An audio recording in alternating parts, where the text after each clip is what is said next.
today's interview is good because we're covering a lot of the top level stuff, okay?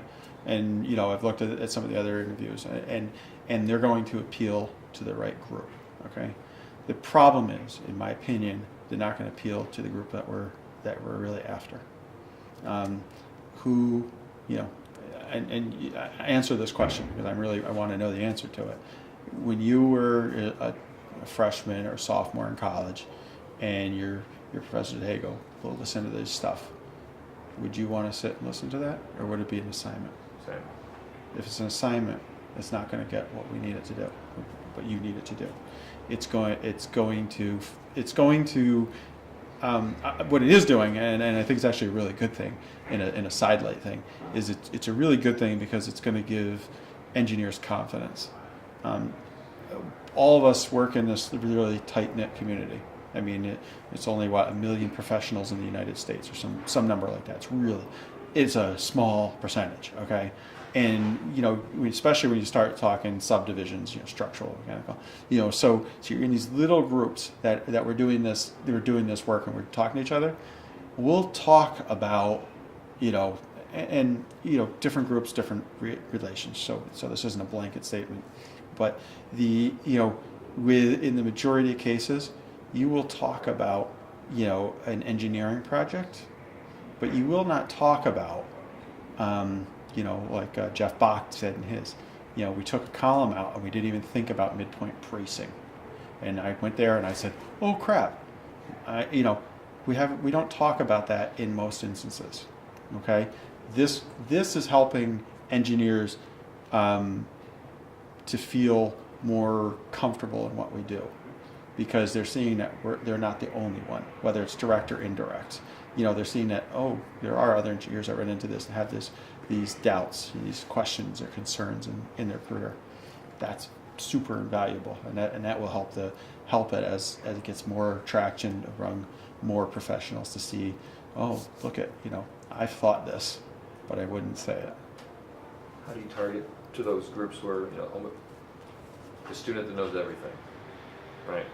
You're confident. How do you pierce that? Well, the student that knows everything is going to be a hard one, because I don't know the answer to that.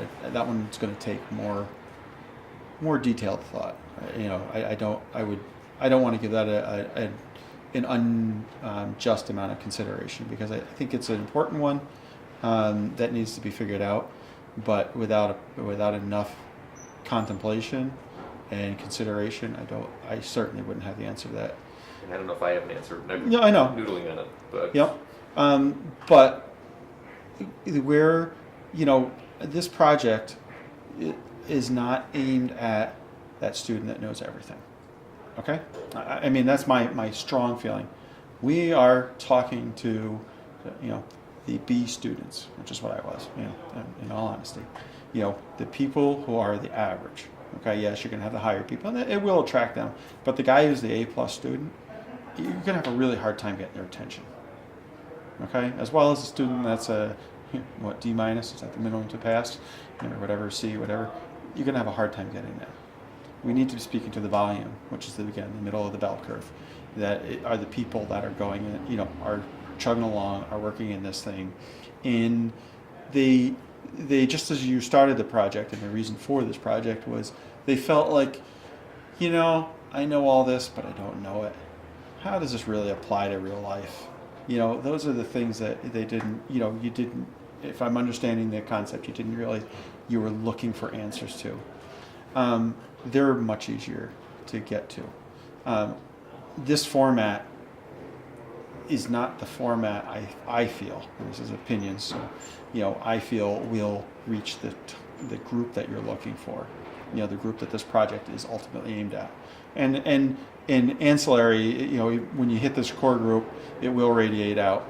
And, as I told you, I think the limits of this project and this concept over the long run are limitless. I honestly do, and we can discuss that another time, but I just see so much potential here for what this project can do. However, to get these students that are more middle of the road, they're good students, they like what they're doing, but they're just, I mean, not able to put together how to get over the next hump, or how to connect the dots. How do I go from, from where I am now to become that expert I want to be? And maybe some of this is instant gratification, as is today's society's problem. How, where do I see this stuff faster? Because, right now we have a 4-year, training period, for lack of a better way of saying it. After you've graduated, you got your FE, or you're qualified to get your FE, and then you can go sit for your principles in practice. So you got this 4-year period of training, which I strongly against letting people take the principles in practice now, then get their 4 years, and then earn their license once they have the practice. It's completely backwards, and then, for a number of reasons. But we're trying to give them some insight into that to help make that process a little easier, a little stronger, help them be a little more confident in what they're doing. Because, all of us, I mean, we get into jobs and we're going, oh crap, what do I get involved in this one for? Because I definitely don't have it. And so we're trying to bridge that there. Well, the first thing is, yes, you do have it, and you don't even know you have it. But that's the first thing. But to give them that exposure that they're looking for in a really quick manner to get there. How do we achieve that? My take on this, and gave this some thought, and it's been brewing in my mind for a while. So it's kind of, and then trying to come up with the right way to verbalize it and to quantify it. But my thought is, we need to do what you're doing now, okay? But this needs to maybe be the first 20 minutes, half hour, lube the wheels, okay? Because, everybody's favorite person in the world, right? Yourself. I mean, I don't talk. I mean, and I hope it shows from what I've said today. I don't bring my ego thing. I've talked about projects, but they don't define me. They're just part of what I've done, and they're part of who I am and got me where I am. But I'm not bragging about them, and I'm not, and it makes marketing really hard, by the way. But anyway, you need to grease their wheels a little bit, get them to open up, and then I almost, and I was trying to think of how to do this, because each of us has an area of interest. Mine's buildings, so I'm big in structural and buildings. So that's my area of focus. Okay, now my understanding of the goal of this project is to say, all right, Tim, you've got this building to design. Okay, and then I'm going to just talk into a big, more global, expansive thing. This is part of the hard part of it is how do you granularize this a little bit. But you've got this building design. How the hell does your mind work to solve that? Now, my mind works in weird ass ways. I mean, honestly, that's my thing. I always told a bunch of people when I was in undergrad, I said, I'm either going to be successful or crazy, and the odds are out on which one's going to be higher. Okay, but so we need to give them challenge questions that are defined enough, but open enough, and not to have them solve it, but to have them think about how they would solve it. Okay, and it's kind of like and now you don't want the answer, but you want to know how I got the answer. It's like showing your work in college, but you don't have to write the final answer because they don't give a shit. That's basically what it is. So, when you look at things, kind of like we were talking about, the grade beam versus a thing, all right, so you got this project. It's got, you get the geotech soils back. I'm trying to formulate this as I'm talking. So you get the soils report back, and you've got mixed soils on this project.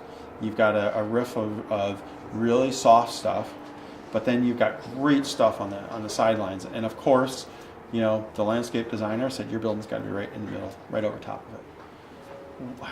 What are your thought process? How do you solve that problem? So first thing, that every engineer is going to do, and the first Einstein says, you should spend 90% of your time defining what your problem is, and then 10% of your time answering the problem. And maybe I got those percentages off, but that's the general intent.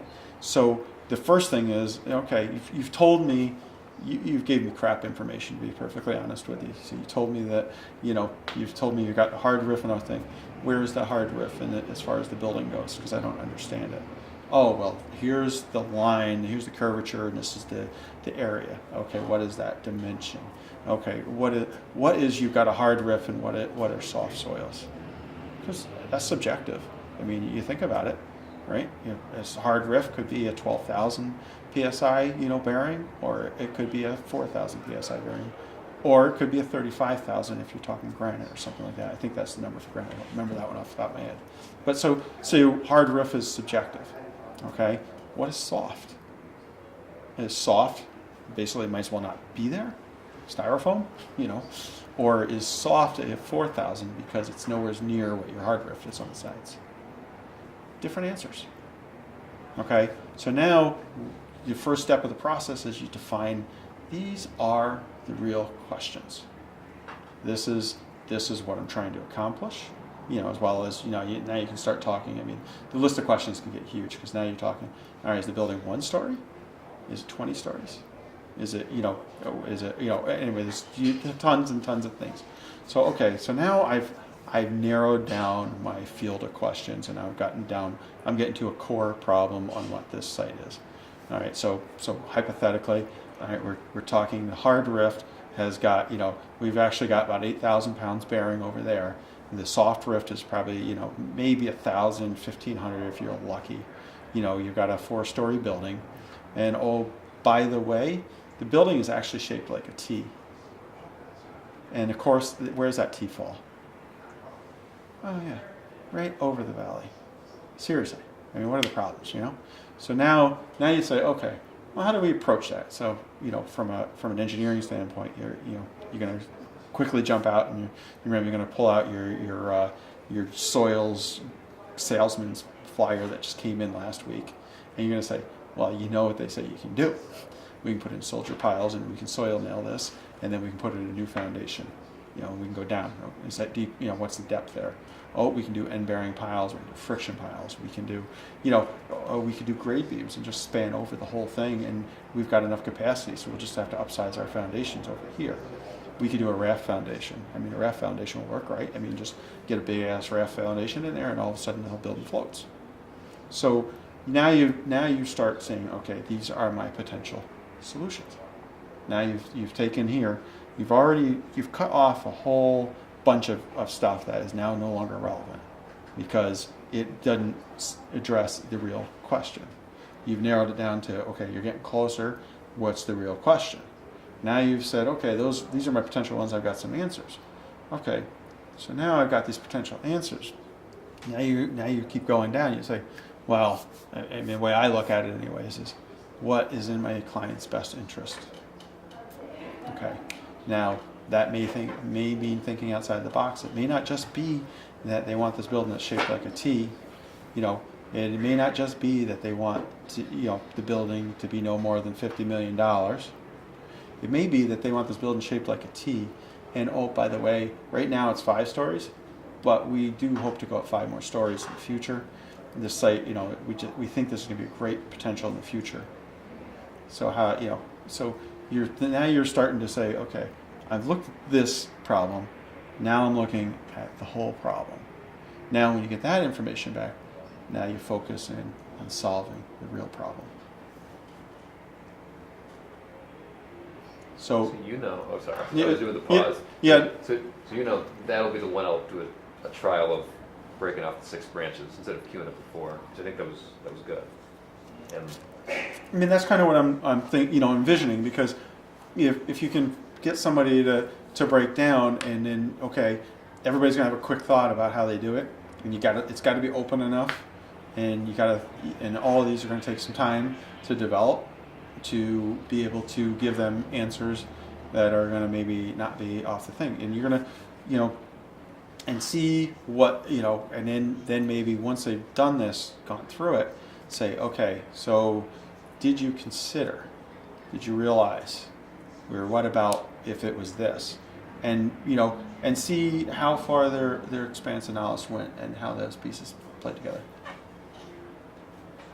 Just, hard is just riffing off that. There's no reason that can't be done in that exercise played out in a virtual experience. You can slam it in a rev and get immersed in this decision making, and run through those decision making processes and illustrate. It's like you're moving, you're moving Right. the structure that's supporting $50 million worth of stuff, but it's still a human thought process. It's not like Exactly. computers churn. Yeah. As much as the computers do, it's GIGO, garbage in, garbage out. So you have to get the right stuff in there to get the right answers out, and that's there. So far, although AI threatens to do this, which it'll be a long time before it's perfected, and regardless if it ever is, but it needs to get that right information. Otherwise, if you're answering the wrong question, you haven't accomplished anything. Shall we? Yep. No, that was